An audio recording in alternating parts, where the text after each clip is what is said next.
قتلتم في سبيل الله أو متم لمغفرة من الله ورحمة خير مما يجمعون ولئن متم أو قتلتم لإلى الله تحشرون۔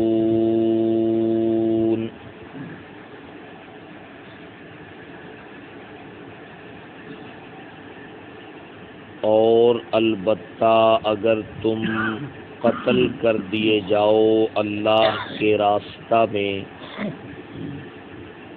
یا طبعی طور پر مر جاؤ، البتہ بخشش ہوگی اللہ کی طرف سے اور رحمت ہوگی۔ یہ دونوں چیزیں بدرجہ بہتر ہیں ان چیزوں سے جن کو منافقین جمع کر رہے ہیں۔ اور البتہ اگر تم ویسے ہی مر جاؤ یا ویسے ہی قتل کر دیے جاؤ تب بھی اللہ ہی کی طرف تم اکٹھے کیے جاؤ گے۔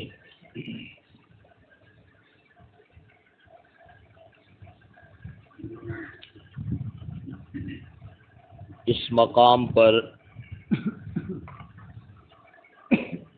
موت و حیات کے حوالے سے بہت ہی خوبصورت انداز میں ایمان والوں کی رہنمائی کی جا رہی ہے۔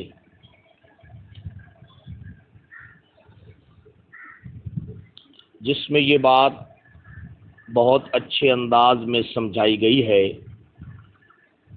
کہ موت و حیات کا تعلق انسانی احتیاطی تدبیروں کے ساتھ نہیں ہے، بلکہ یہ دونوں چیزیں تقدیر الہی کے تابع ہیں۔ اور منافقین کے یہ جو کلمات ہیں اگر مگر والے کہ لو کانوا عندنا ما ماتوا وما قتلوا، فرمایا کہ اس جملے کے اندر اور اس قول اور فعل کے اندر کفار کی کبھی بھی مشابہت اختیار نہیں کرنی، اور فرمایا کہ اگر تم میری بات کے اوپر عمل کرو گے اور ان کی بات نہیں مانو گے تو میں ان کو جو سزا دوں گا، جو میں ان کو اس کے اوپر پریشان کروں گا دنیاوی سزا کے طور پر، وہ بہت بڑی ہے۔ وہ کیا ہے؟ لِيَجْعَلَ اللَّهُ ذَلِكَ حَسْرَةً فِي قُلُوبِهِمْ، کہ اللہ اس بات کو، اس باطل خیال کو ان کے دلوں میں حسرت اور افسوس کے طور پر ہمیشہ کے لیے رکھ دے گا۔ سمجھا گی؟ وہ ہمیشہ اس بات کے اوپر حسرت اور افسوس ہی کرتے رہیں گے۔ فرمایا کہ یہ میں ان کو دنیا کے اندر نقد سزا دوں گا۔ پھر آپ نے یہ بات سنی کہ اللہ نے ایمان والوں کو بشارت دی، ان کو ان کے غم کو ہلکا کرنے کے لیے فرمایا کہ تمہارے وہ لوگ جو اللہ کے راستے میں قتل کر دیے جائیں یعنی شہید ہو جائیں یا طبعی طور پر دین کے راستے میں چلتے ہوئے ان کی موت واقع ہو جائے تو کوئی پریشانی کا مسئلہ نہیں ہے، کیونکہ ان دونوں میں سے جس حالت میں بھی موت آ جائے تمہارے لیے دو بڑے انعام ہیں۔ ایک تو یہ ہے کہ اللہ کی طرف سے مغفرت اور بخشش کا اعلان ہے، نمبر دو ورحمت، اور تمہارے لیے کیا ہوگی؟ بہت بڑی، یہ موت تمہارے لیے رحمت ہوگی۔ جو قتل کی صورت میں آئے اللہ کے راستے میں یا طبی طور پر موت آ جائے مگر ہو دین کی خدمت میں، مگر ہو دین کے کسی شعبے میں کام کرتے ہوئے، تو فرمایا رحمتن، ایسی موت ایمان والوں کے لیے کیا ہے؟ بہت بڑی رحمت ہے۔ اور فرمایا کہ یہ اتنی بڑی رحمت ہے کہ خیر مما یجمعون، تمہارے مخالفین جو کچھ جمع کر رہے ہیں وہ سارے کا سارا اکٹھا بھی ہو جائے تو اس رحمت کا وہ مقابلہ کر سکتا نہیں ہے۔ اب یہ رحمت آپ کو سمجھانی ہے حضرات مفسرین، اللہ پاک ہماری طرف سے بھی ان کو جزائے خیر عطا فرمائے۔ تو وہ فرما رہے ہیں کہ ایمان والوں کے لیے جو موت ہے نا، اس میں 5 بڑے فائدے ہیں ان کے لیے۔ ایمان والوں کے لیے موت میں کتنے بڑے فائدے ہیں؟ 5 بڑے فائدے ہیں۔ اور فرما رہے ہیں کہ اللہ رب العزت نے قرآن مجید میں فرمایا کہ الذی خلق الموت والحیات، موت اللہ کی ایک مخلوق ہے۔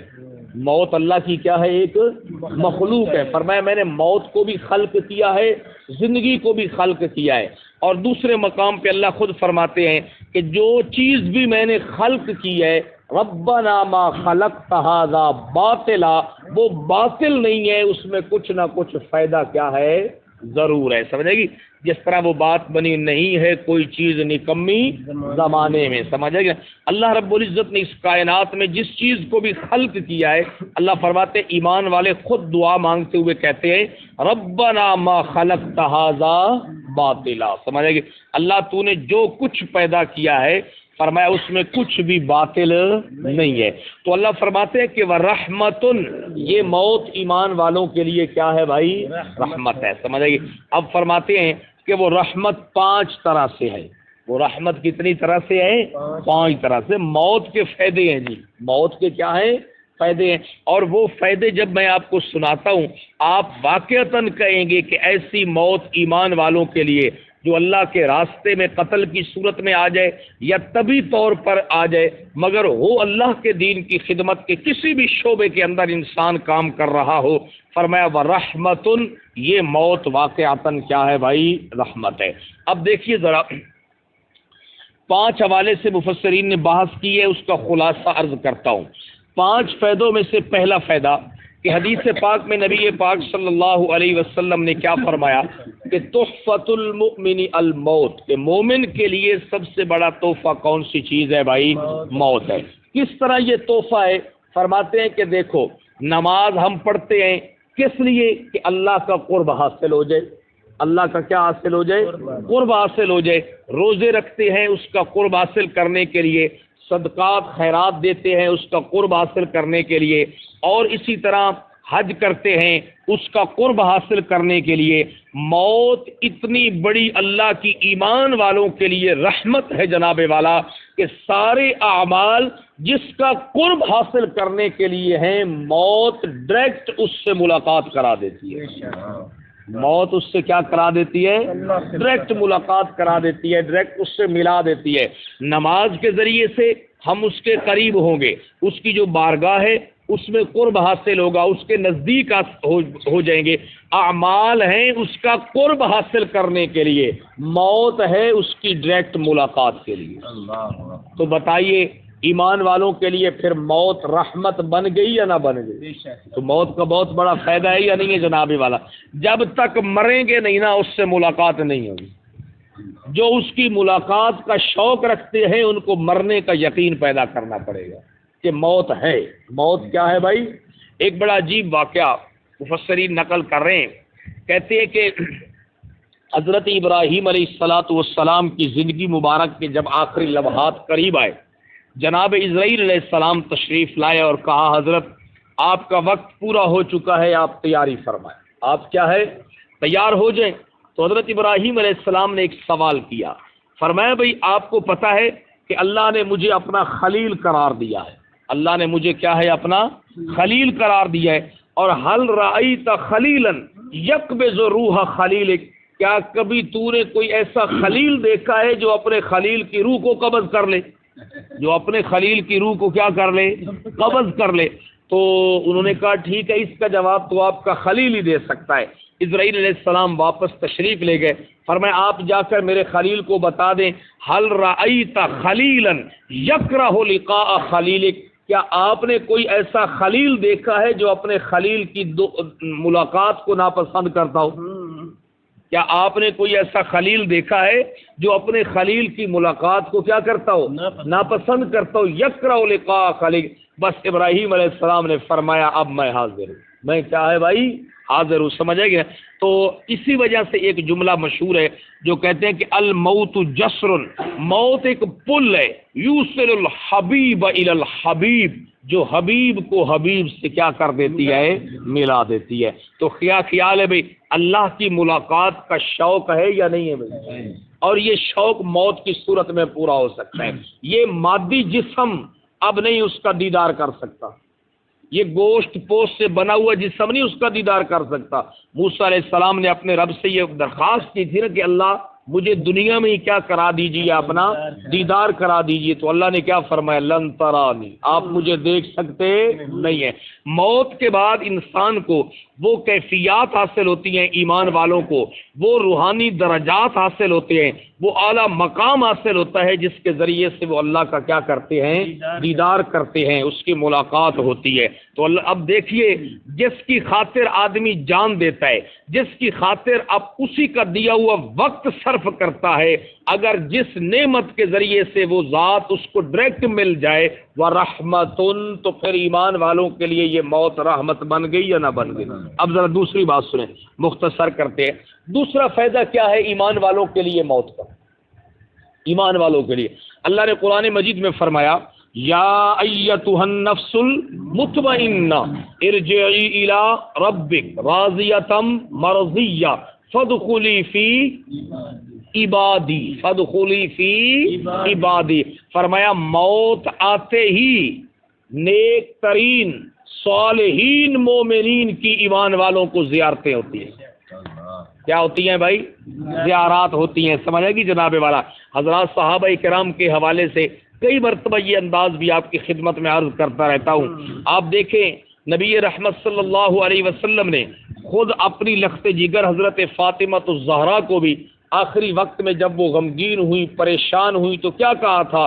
پریشان نہ ہو جاؤ، میرے خاندان میں سب سے پہلے تمہاری ہی ملاقات میرے ساتھ ہوگی۔ تو ان کی حضرت کی وفات کے تقریباً 6 مہینے کے بعد حضرت سیدہ فاطمہ الزہرا کا بھی کیا ہو گیا؟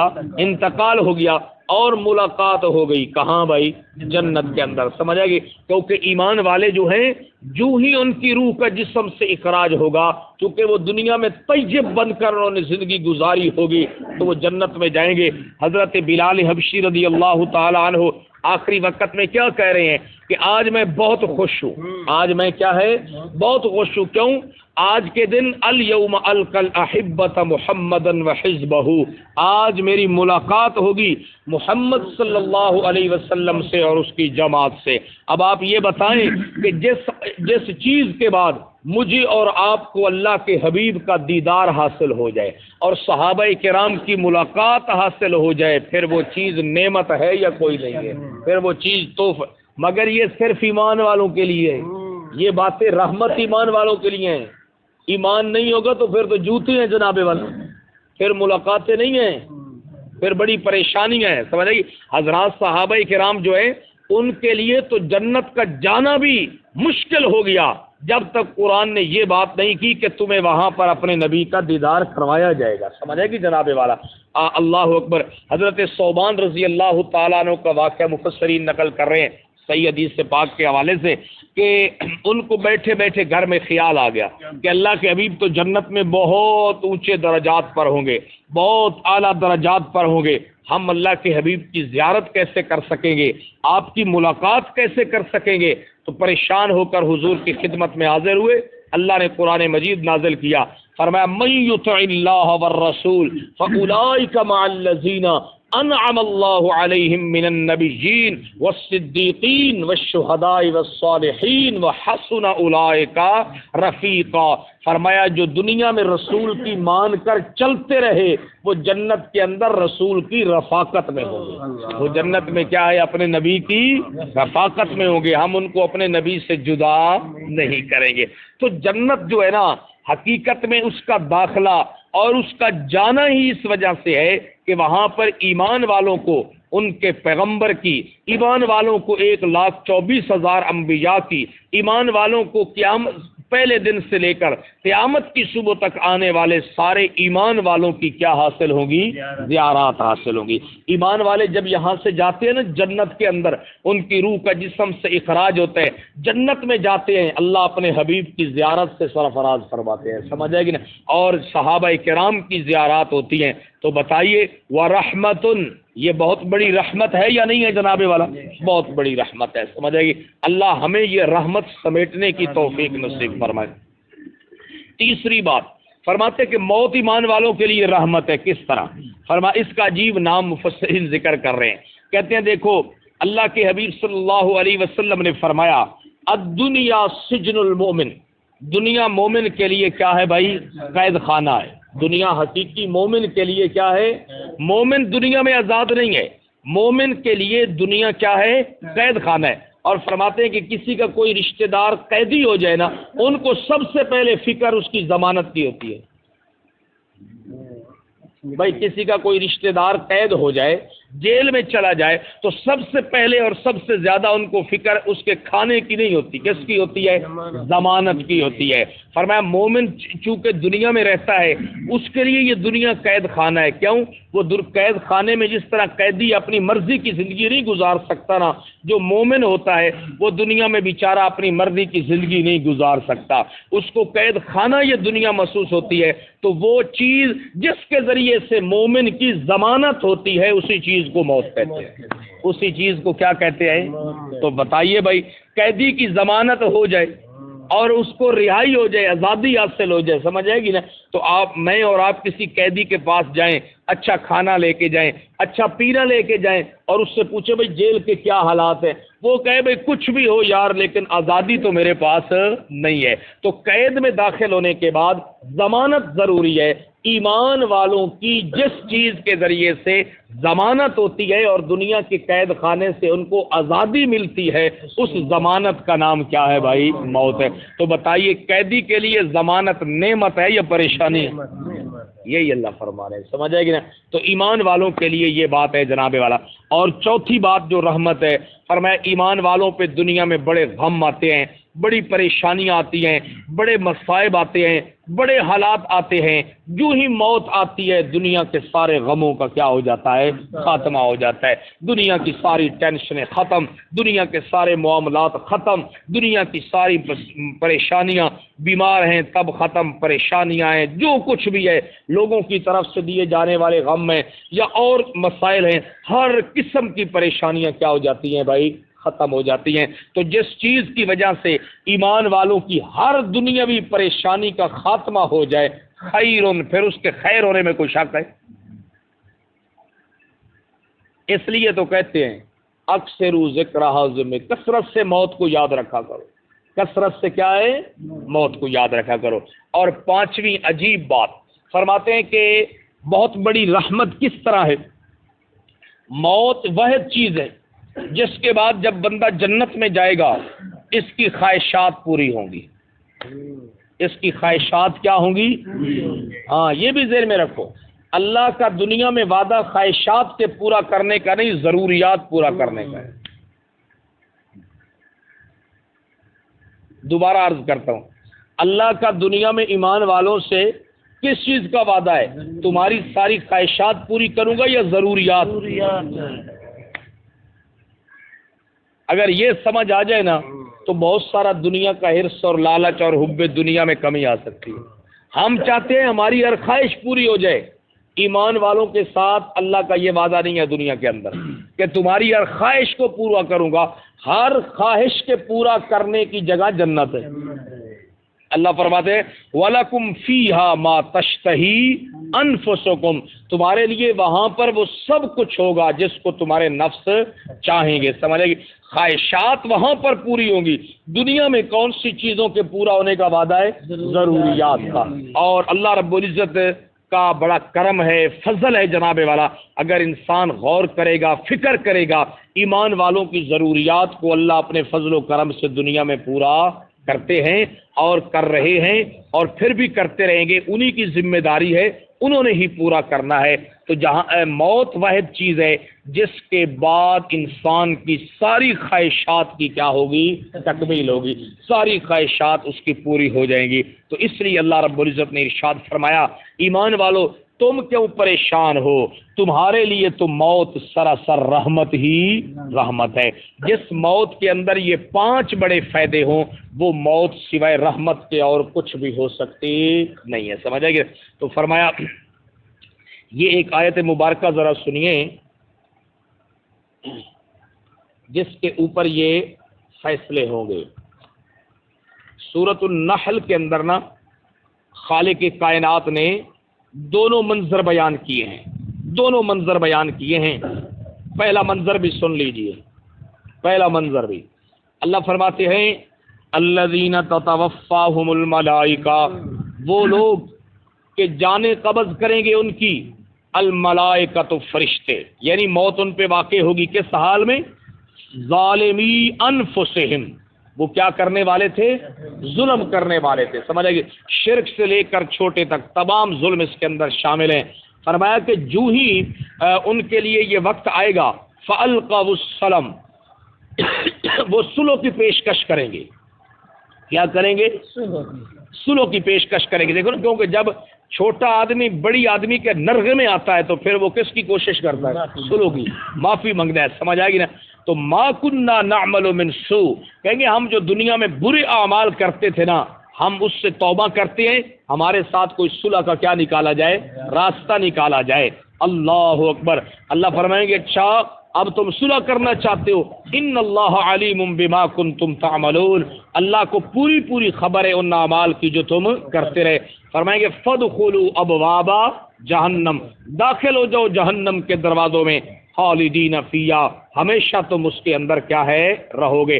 اب ذرا جو دنیا میں طیب بن کر رہے ان کی موت کیسے آئے گی ذرا سن لو، یہی تو اصل ایمان والوں کے لیے رحمتیں ہیں۔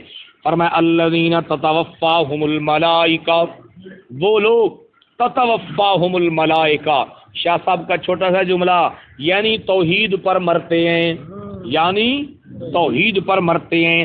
تتوفاہم الملائکہ، کہ فرشتے ان کی جانیں قبض کریں گے، کب؟ طیبین، اس حال میں کہ وہ پاک ہوں گے، اس حال میں کہ وہ کیا ہوں گے؟ پاک ہوں گے، شرک سے کیا ہوں گے؟ پاک ہوں گے جناب والا، اور عقیدہ توحید کے اوپر ہوں گے، شرک سے پاک ہوں گے، لوگوں کا مال کھانے سے کیا ہوں گے؟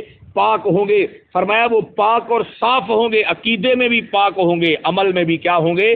پاک ہوں گے۔ یقولون، جب فرشتے آئیں گے فرشتے کہیں گے سلام علیکم، کیا ہے بھائی تم پر اللہ کی سلامتی ہوں جناب والا۔ فرشتے آتے ہی ان کو پیغام دیں گے اور کہیں گے ادخلوا الجنت، داخل ہو جاؤ تم جنت میں، بما کنتم تعملون، یہ سب کچھ کیوں ہو رہا ہے؟ کیونکہ یہ بدلہ ہے تمہارے ان اعمال کا جو تم دنیا میں کرتے رہے ہو۔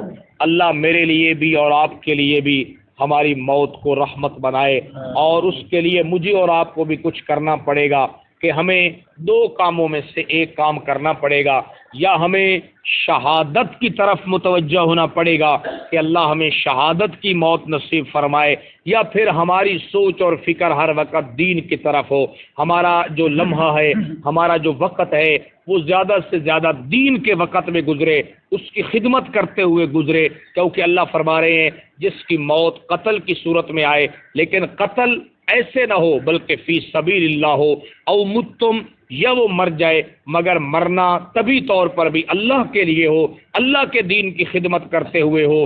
فرمایا ورحمۃ، یہ رحمت ہے، اور خیر مما یجمعون، اور جو کچھ منافقین اور کفار جمع کر رہے ہیں ساری دنیا بھی تمہاری موت کا مقابلہ کر سکتی نہیں، اتنی بڑی رحمت ہوگی تمہاری موت۔ آگے اللہ فرماتے ہیں رہنے تو ہم نے تمہیں ویسے بھی کوئی نہیں دینا، رہنے تو تمہیں دنیا میں ویسے بھی دنیا سے جانا ہے بھائی، یہ ایک بڑی حقیقت ہے یار، سمجھ آئے گی جناب والا۔ دنیا سے فراق ہے، اللہ کرے یہ فراق خیر کے ساتھ ہو، اللہ کرے ہماری یہ جو ڈولی ہے نا یہ بھی ایک ڈولی ہے، اللہ کرے یہ خیر کے ساتھ اٹھے اور خیر کے ساتھ ہمیں یہاں سے اللہ اپنی بارگاہ میں حاضر کرے۔ اور اسی لیے دعا کیا کرو کہ اللہ اس وقت ہمارے لیے موت آئے جس گھڑی میں تو ہم سے راضی ہو، جس گھڑی میں تو ہم سے کیا ہو؟ راضی ہو. سمجھ آئے گی نا؟ یہ بھی دعا کرنی چاہیے. اور موت کی جو سکرات ہیں ان کی سختیوں کے لیے دعا مانگنی چاہیے. اللہم اعنی علی سکرات الموت، اے اللہ موت کی سختیوں میں ہماری کیا فرما، مدد فرما. سمجھ آئے گی نا؟ فرمایا کہ وَلَئِن مُتُّمْ، اور البتہ اگر تم ویسے ہی مر جاؤ، او قتلتم، یا ویسے ہی قتل کر دیے جاؤ، اچانک کوئی گولی آئے تمہیں لگ جائے، دنیاوی کسی جھگڑے میں تم قتل ہو جاؤ اور پتہ ہی نہ چلے، فرمایا پھر بھی لَإِلَى اللَّهِ تُحْشَرُونَ، جانا تم نے اور کسی طرف نہیں ہے، آنا میری طرف ہے. آنا تم نے کیا ہے، میری طرف ہے. سمجھے؟ چونکہ ہم بہت کمزور ہیں اس کے نظام کے سامنے اور اس کی طاقت کے سامنے، تو بس ہمیں اپنی کمزوری کا اعتراف کر کے اپنی موت کو ہر وقت سامنے رکھنا چاہیے اور کوشش کرتے رہنا چاہیے تاکہ ہم جو ہے اس کے دین کے کسی شعبے میں، دین کی کسی خدمت میں لگے رہیں اور اللہ کرے اسی کے اندر کیا آ جائے، ہماری موت آ جائے. تو یہ بہت بڑی فضیلت اور بہت بڑے خیر کا یہ سبب ہوگا. آپ دیکھیں نا شہداء کو قرآن مجید میں جو زندہ کہا گیا ہے اس کی اصل وجہ تو اور ہے. اصل وجہ کیا ہے، اور ہے. ابھی انشاءاللہ اگلے اسی رکوع میں آیت آ رہی ہے شہداء کے بارے میں، تفصیل میں وہاں پہ عرض کروں گا. نبی رحمت صلی اللہ علیہ وسلم نے فرمایا دیکھیے یہ دنیا کی زندگی کس لیے ہے، اچھے اعمال کے لیے ہے نا، کہ آدمی کو اچھے اعمال کرے تبھی تو اس دنیا کی زندگی کی قدر و قیمت ہے. اللہ کے حبیب نے فرمایا شہید جس عمل پہ مرتا ہے نا، جان دیتا ہے، قیامت تک اس کا وہ عمل چلتا رہتا ہے. میں اور آپ جس عمل پہ مریں گے بختم، شہید جس عمل پہ اس کی موت آئے گی وہ عمل قیامت کی صبح تک کیا ہے، چلتا رہے گا. اب آپ یہ بتائیں کہ زندگی جس مقصد کے لیے ہے وہ کام تو اس کا ہو رہا ہے یا نہیں ہو رہا؟ یہ اصل مطلب ہے. لوگوں نے سمجھا ہوا ہے کہ ہر جمعرات نو ساڑھے گھر آ جانے، سمجھ آئے گی؟ اس قسم کی زندگی نہیں ہے. سمجھ آئے گی جناب والا؟ زندگی کے یہ مطلب ہے. لوگوں نے جو مطلب بنا رکھے ہیں نا جناب والا، وہ یہ بات نہیں ہے جناب. ترجمہ دوبارہ سنیں. باقی شہداء کی موت پر کیا انعامات ہیں، کیا فضائل ہیں، وہ انشاءاللہ اسی رکوع کے بالکل آخر میں آ رہا ہے. وہاں پر حدیث پاک جو ہے نا 5 بڑے فضائل ہیں شہداء کے بوقت موت، انشاءاللہ وہ آپ کی خدمت میں عرض کریں گے.